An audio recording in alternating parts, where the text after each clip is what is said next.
What's up everyone, and welcome back to another What If video. It's been a while since part 4, so it's about time to continue with this one. As a quick refresher, we ended off last time with a different turn of events in the android saga.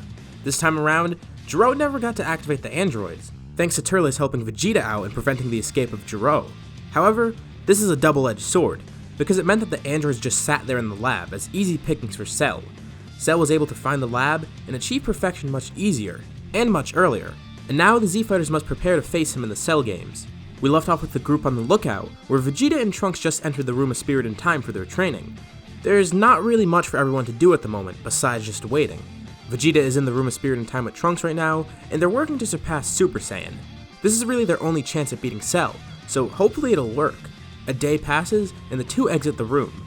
They have some different results this time. Due to Vegeta training with Turles a lot over the time skip, Vegeta was actually stronger before heading in the time chamber. He's barely scratched upon the surface of Super Saiyan Grade 4, or Mastered Super Saiyan, but he hasn't really been able to fully access it yet. He knows it exists though, and that's a huge step. He and Trunks both have complete control over Grade 2 and 3, and have realized that Grade 3 is essentially useless due to the downgrade in speed and stamina, so they know to just stick with Grade 2 for now, and Grade 1 of course. And they're going to see if they can access Grade 4 during this time as well. The interesting thing is that they actually pass this info on, since Vegeta is pretty close with Turles as a comrade, so he gives the low-class warrior this valuable info, as well as Kakarot. He actually is interested in seeing if they can attempt it as well. It would mean he has better rivals, and also, if those two can access it, it'll help Vegeta and Trunks access it themselves. It's good to pass on this information. Well, it looks like Goku and Gohan have a goal now, and now they know what they're striving to achieve. The two enter the Room of Spirit in time, and really, not much changes. Their training is as successful as it was in the original story, and Gohan gets Super Saiyan, and after this, both Goku and Gohan master the form and exit the Room of Spirit in time in Super Saiyan Grade 4, which Vegeta instantly recognizes and commends them for. He's a little bit peeved that Kakarot and his son surpassed him and achieved it first, but no matter, and apparently, there's a level even beyond that, something that Gohan briefly tapped into like he did before, but that's too far off, right? Now, he wants Kakarot to show him how to do the same. In the meantime, Turles is going to head into the Room of Spirit in time with Piccolo. This training actually goes pretty well for the two of them. The two have a nice bond with each other, similar to Turles and Vegeta, but without the Saiyan pride aspect of it.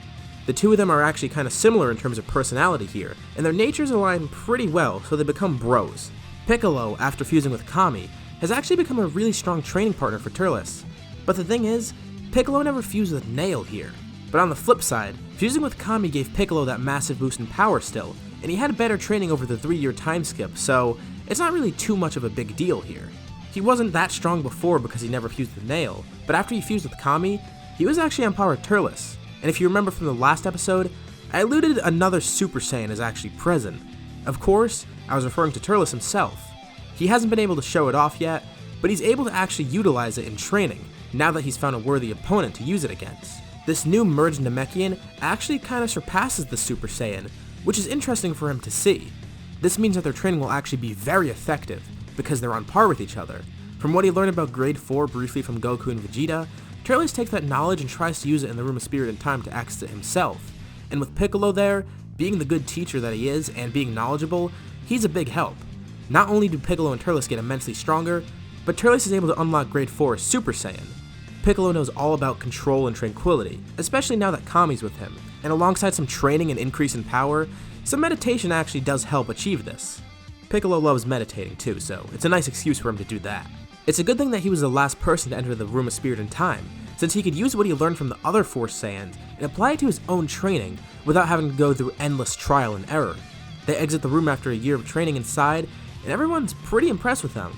Piccolo is able to keep up this time and is pretty close to being on par with the Super Saiyans, but Turles did surpass him. For Piccolo, I would place him around the level of all the other Super Saiyans if they were in Grade 3, so that's pretty strong and impressive. Over the next few days, everyone continues training, and here's what I'd rank the powers at. Like normal, Gohan is ahead of everyone and he's the strongest right now, with Goku close behind. And on par with Goku, Turles is around Goku's level. Only a little bit below are Vegeta and Trunks, who are just now starting to get used to Grade 4. They had less training with Grade 4 and were actually the first ones to access it, so that puts them a little bit behind, but they're still catching up. And below that, but not too far below, is Piccolo.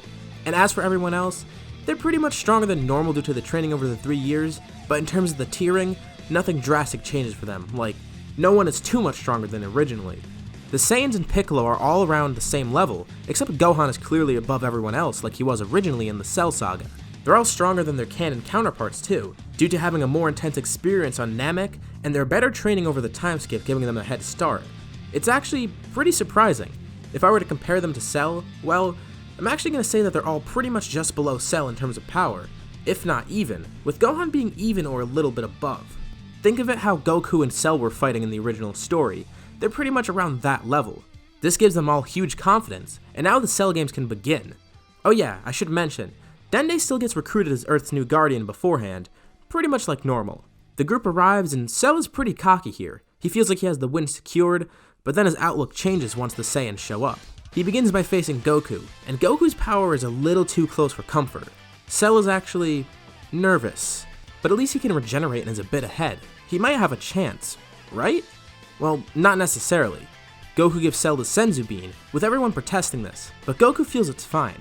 Goku calls Gohan in to go next, and well, it goes pretty normal until the Cell Juniors show up.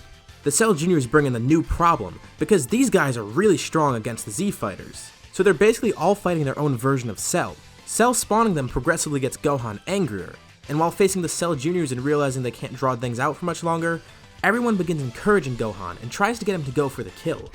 Gohan is a little bit ahead of Cell here, so he doesn't even need to worry about trying to unleash whatever power he showed in the Room of Spirit and Time with Goku. His Super Saiyan Grade 4 should be enough. He begins fighting back against Cell, and gains the upper hand. But there's a bit of an issue though. Cell keeps regenerating.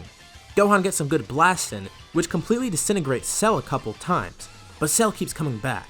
Each time he does this, he runs out of stamina, but he also gets a small Zenkai from it. But the loss in stamina pretty much cancels out the power boost he gets from his Zenkais. But he gets angrier as the battle goes on. Gohan is set on killing Cell this time, unlike before, but he just can't. The regeneration is actually too much. Maybe, if you can somehow access that power from the Room of Spirit and Time, it might let him win. The fight rages on, and Gohan gets progressively hurt more and overcome with rage. The fight gets a lot more vicious than normal, and the Half Saiyan is just on the cusp of unleashing his power. Cell is fed up now. Running out of stamina, but now becoming stronger, Cell gets an idea. This one might actually work. Cell goes all out now, not caring about draining his stamina. He wishes Jiro gave him the infinite energy engines that 17 and 18 had, but it's not really that much of a big deal. It'll all be fine soon. He launches a solar flare at Gohan, and then rushes towards the Z Fighters. He's going for the Senzu Beans. He catches Krillin by surprise and knocks him out, taking the beans.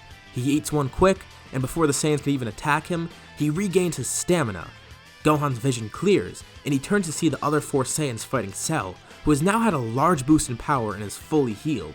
His constant Zenkais during the fight with Gohan, as well as the Zenkai he just got, allow him to dispatch the Saiyans easily.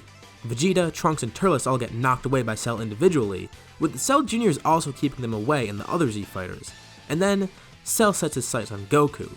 While he's here, he might as well kill Goku like he was made to.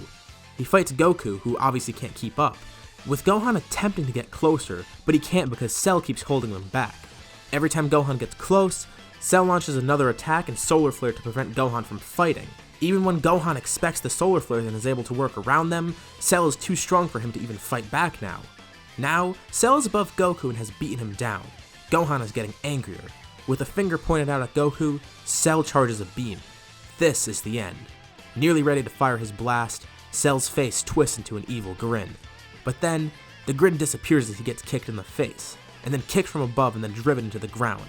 The bag of Senzus fly out of his hand, and a beaten up Turles and Vegeta are standing there, attempting to face the monster. Barely able to take out the Cell Juniors, they're now going to face Cell. There's a few beans left. Thankfully, they're able to each eat one and recover their strength and get a Zenkai.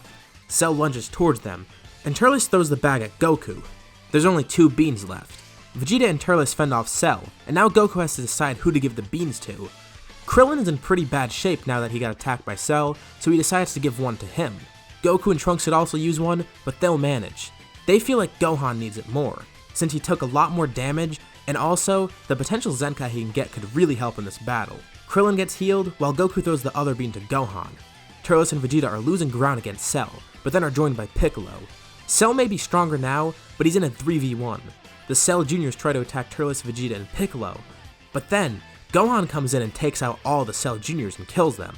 With the Cell Juniors gone, now Gohan doesn't have to fight alone. He joins the group of the 3 Z fighters facing Cell, and now they're free and can fight Cell together. It's a 4v1 now, and Cell is clearly disadvantaged. Not wanting to risk anything and waste more time, the group decides it's time to finish it. They all charge up a blast. Even Tien, Yamcha, and Krillin join in from the sidelines, with Goku and Trunks using the last of their strength to try and help out. Cell launches a solar Kamehameha, but then it's countered. A Gallic gun from Vegeta, a Calamity Blaster from Turles, a Kamehameha from Goku, Gohan, Krillin, and Yamcha, a light grenade from Piccolo, and a Kikoho from Tien. It's honestly a bit overkill, but they'd rather be safe than sorry. This team effort creates a massive beam, and Cell doesn't stand a chance. Cell's beam grows, but it can't push back the Z Fighter's attacks. He's only barely holding it off, as his hands begin to disintegrate while he tries to push it back. In one last push forward, Gohan has had enough. Gohan finally unleashes his anger, and temporarily goes Super Saiyan 2. No matter how hard he tries, Cell can't do anymore. His arms disintegrate, then his chest, and without Cell resisting anymore, the beam swallows him up and destroys him. The Z Fighters have won. Together, they destroyed the android menace and won. Over the next few days, the events go pretty normally. Trunks goes home and claims victory over his own timeline, and the Dragon Balls are used to bring everyone who is killed by Cell back to life. I'm gonna leave a poll here though, since I don't really know what to do with this one. Does the wish to bring everyone back to life bring 17 and 18 back? They don't really care too much about the androids because they never even met them, and the wish they make is to revive everyone killed by Cell. But you can technically say that 17 and 18 weren't killed by Cell, they were absorbed by him, and they only died when the Z Fighters actually killed Cell.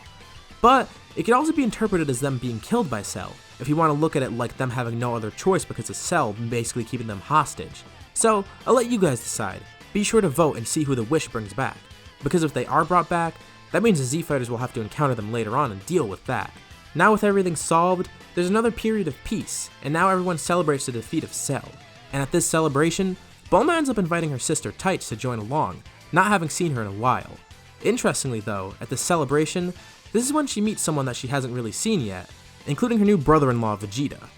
It's kind of random that I mention her here, right? Well, normally it wouldn't be important to bring her up, but she's going to come into play later on in the scenario. How, you may ask? Well, the reason I'm mentioning her here is because this event lets her meet someone else that she hasn't met before, and is someone who actually hits it off with her. The person I'm referring to is one of the bachelors at this party. No, not Krillin, Tien, Yamcha, or Chaozu. I mean someone else. She ends up meeting Turles here. Turles is pretty intrigued too. Much like her sister, Tights is a pretty strong-willed woman from what we've seen, and this is something Turles likes much like any other Saiyan would like. While she also shows interest in Turles. I'm sure you guys know where I'm going with this, but I'm going to save that for the next episode. Let's leave off on a high note here. The world is saved, and everyone's thankful that Mr. Satan actually killed Cell. Yep, Mr. Satan still takes the credit, but I mean he is the hero of Earth after all. Obviously the Z Fighters know that's not true, but you know what? They're fine letting him take the credit. This is where we'll end off for now.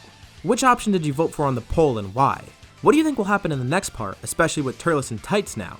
How do you think the Buu Saga will end up going once we get to that? Leave your thoughts and suggestions in the comments below, and I'll be sure to take them into account. As always, if you liked the video, be sure to drop a like, and subscribe if you haven't already, as well as hitting the bell icon for notifications about future parts of this What If, or any other videos I make on my channel. Thank you all for watching, and I'll see you all in my next video.